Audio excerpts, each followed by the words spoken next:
Ethan, from Facebook's perspective, can you guys? It seems to me that the musicians who can make the most of Facebook at the moment, anyway, are ones who are signed.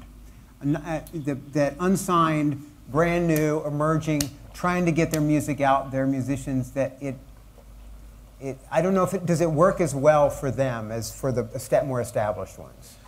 I would say.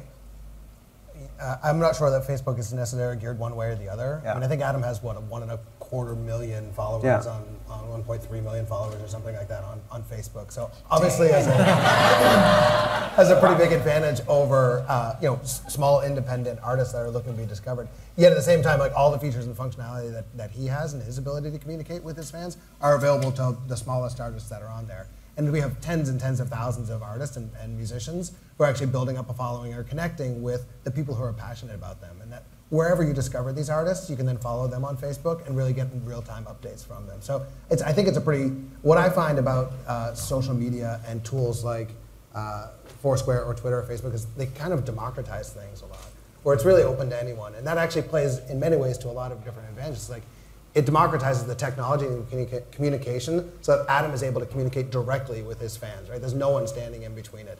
And in the same way, the independent artist who's just looking to build up a following can do the exact same thing.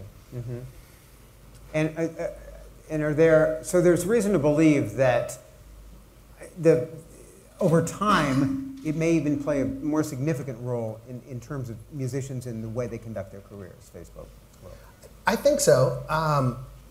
Facebook is really this tool for enabling word of mouth and kind of word of mouth at scale, right? It really allows you to share information with your friends very, very simply, right? One click of a button.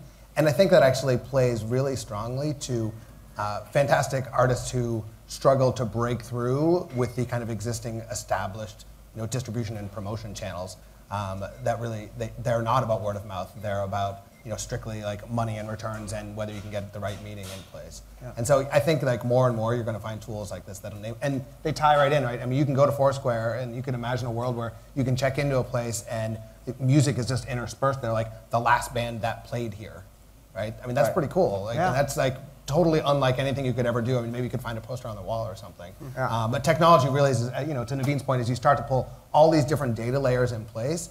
You have personalization, you have location information, everything has gone mobile, where when you walk in, literally basically the technology knows who you are and knows everything about the place and can start to mix and match it in pretty interesting ways. Jack, when I was a musician touring, we'd get in a van and we'd drive thousands of miles, town to town, and we'd get to a new town, no one would know who we were, know we were there. Right. And we literally used to go put posters on phone poles. Yeah. You guys don't do much of that, nah. do you? And I don't recommend it. And that was all we had, And if you had the stamina, you go to Colorado and you come back again every 3 or 4 months and gradually nurture an audience.